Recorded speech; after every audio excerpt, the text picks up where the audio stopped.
नमस्कार, एडू पढ़ास के YouTube channel में आपका स्वागत है। फ्रेंड्स, आज हम जानेंगे सरकार द्वारा हाल ही में परिचित कराए गए राष्ट्रीय भर्ती एजेंसी यानी नेशनल रिक्रूटमेंट एजेंसी के बारे में। यह हम आगे अलग अलग बिंदुओं के माध्यम से समझेंगे।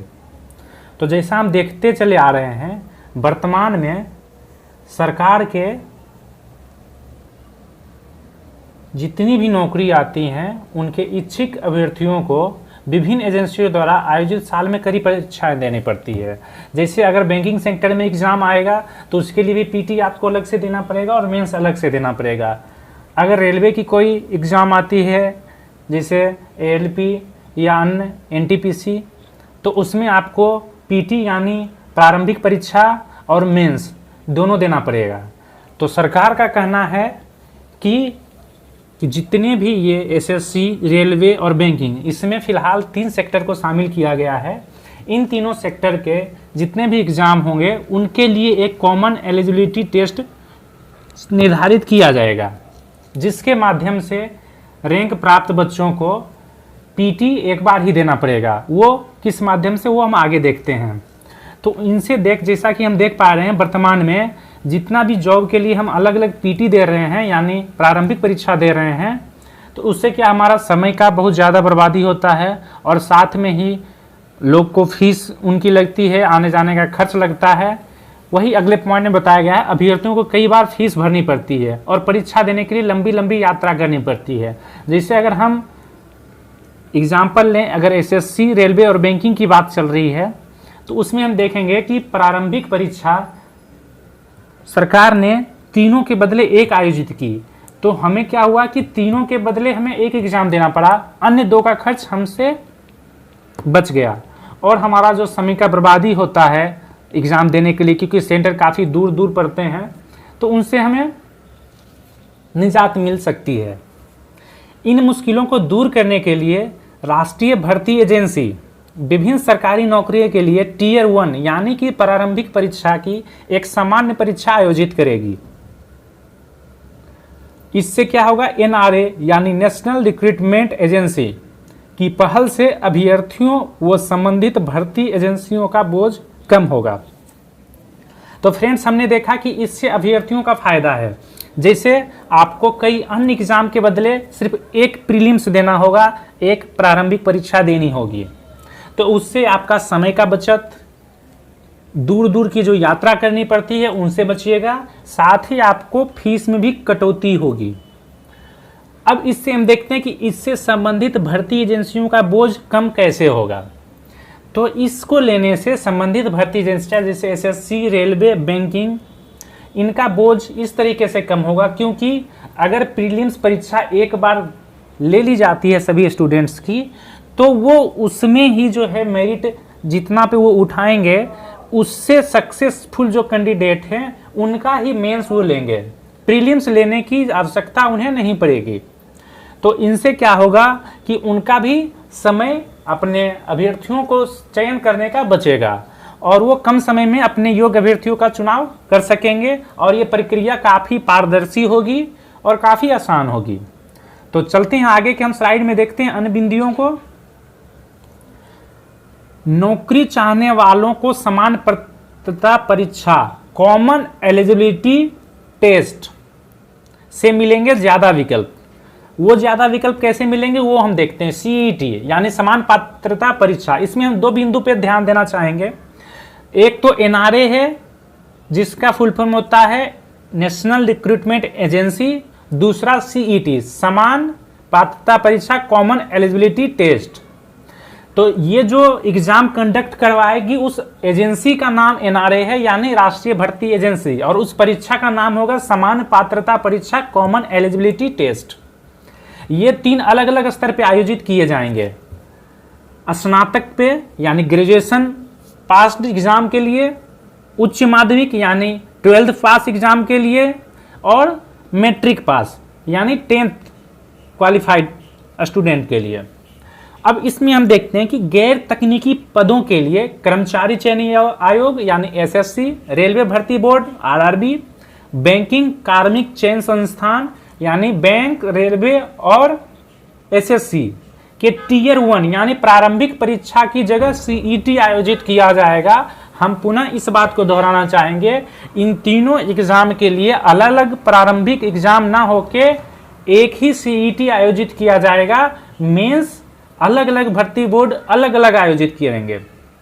इसमें केंद्र सरकार में ग्रुप बी और ग्रुप सी के पदों के लिए उम्मीदवारों को शॉर्टलिस्ट सीईटी द्वारा यानी कॉमन एलिजिबिलिटी टेस्ट द्वारा किया जाएगा। अब इसमें ज़्यादा विकल्प मिलने के लिए इसलिए चांस है क्योंकि इनके मानक पाठ्यक्रम अलग अलग स्तर के हैं। इन्हें केवल हिंदी और इंग्लिश में ही नहीं अन्य भाषाओं में भी आयोजित किया जाएगा, जैसे तेलुगु, उड़िया इत्यादि। सीईटी स्कोर के आधार पर संबंधित भर्ती एजेंसी द्वारा विशेष टीयर 2, टीयर 3 परीक्षाओं के जरिए अभ्यर्थियों का फाइनल चयन किया जाएगा। यानी सीईटी जो है इसमें जितना स्कोर आएगा उसके आधार पे जो अलग अलग एजेंसियां हैं एसएससी, रेलवे, बैंकिंग, वो जो हैं अपने शॉर्टलिस्टेड कैंडिडेट का चयन करेंगी और उनका टीयर 2 या टीयर 3 का एग्जाम वो उनसे लेंगी। उनको टीयर 1 का एग्जाम पुनः लेने की कोई आवश्यकता नहीं होगी।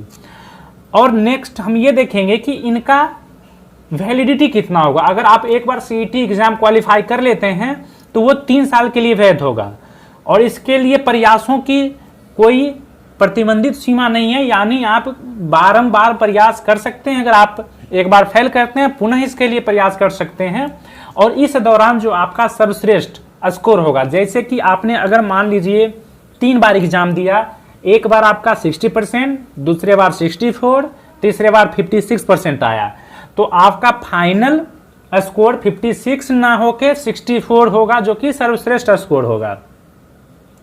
इसमें एससी, एसटी, ओबीसी, पीडब्ल्यूडी के श्रेणी के उम्मीदवारों को ऊपरी आयु सीमा में छूट भी दी जाएगी।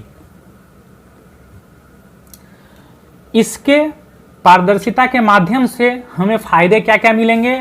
पहला बिंदु है चयन प्रक्रिया में लगने वाली सीमा में कमी आएगी, यानी चयन प्रक्रिया आसान हो जाएगी क्योंकि उनका टीयर 1 का ऑलरेडी काम खत्म हो जाएगा।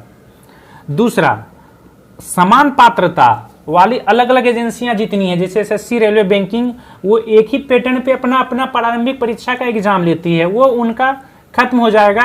वो लोग डायरेक्ट अपना मेंस अपने सिलेबस के आधार पे लेंगे, तो इससे क्या होगा कि छात्रों का समय बचेगा। अब इसके लिए 1000 से अधिक केंद्र पे सीईटी आयोजित किया जाएगा, यानी 117 आकांक्षी जिलों जो केंद्र सरकार द्वारा सिलेक्टेड हैं उनके अलावा भी प्रत्येक जिले में कम से कम एक परीक्षा केंद्र होगा। तो आपको परीक्षा केंद्र के लिए ज़्यादा दूर जाने की आवश्यकता नहीं होगी और इनसे ग्रामीण महिलाओं और वंचित उम्मीदवारों को भी बेहतर अवसर मिलेगा।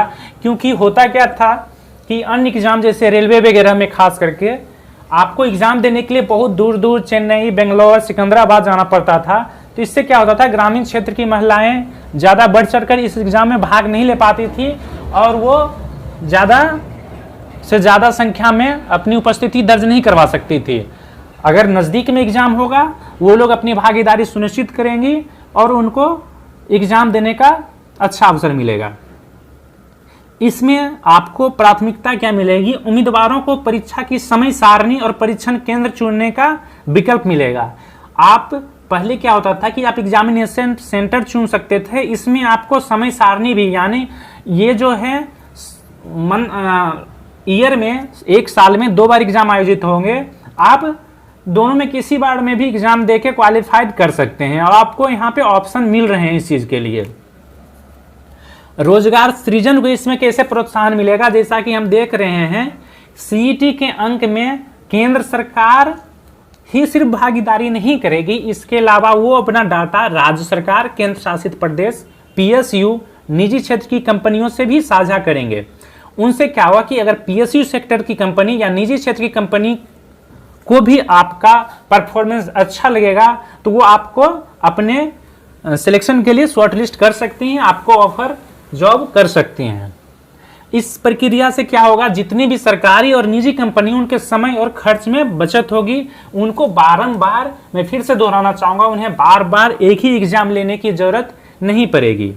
इससे हमारे छात्रों का भविष्य और अधिक जल्द से जल्द अपने मुकाम पे पहुंचेगा। अब इसको देखते हैं एनआरए को भर्ती प्रक्रिया कारगर बनाने में कैसे मदद मिलेगी। जैसा कि मैं पहले बता चुका हूं, एनआरए वर्ष में 2 बार सीईटी यानी कॉमन एलिजिबिलिटी टेस्ट आयोजित करेगी। आवेदकों का पंजीकरण, registration number, roll number, admit card, अंक और मेरिट सूची, सारे चीजों का प्रदर्शन ऑनलाइन किया जाएगा।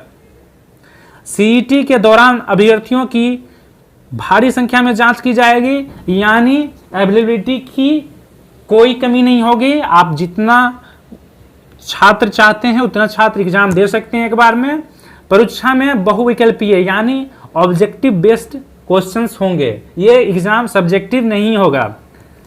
विशेष परीक्षा में उपस्थित होने वाले उम्मीदवारों की संख्या कुल उम्मीदवारों की संख्या से लगभग 5% तक कम होगी। वो इसलिए कहा जा रहा है ताकि 5% छात्र हो सकता है अपने डॉक्यूमेंट्स और अन क्राइटेरिया के कारण उनका फॉर्म रिजेक्ट हो सकते हैं, जिनका एक से ज़्यादा फॉर्म भर चुके हैं और अन कैटेगरिया पे।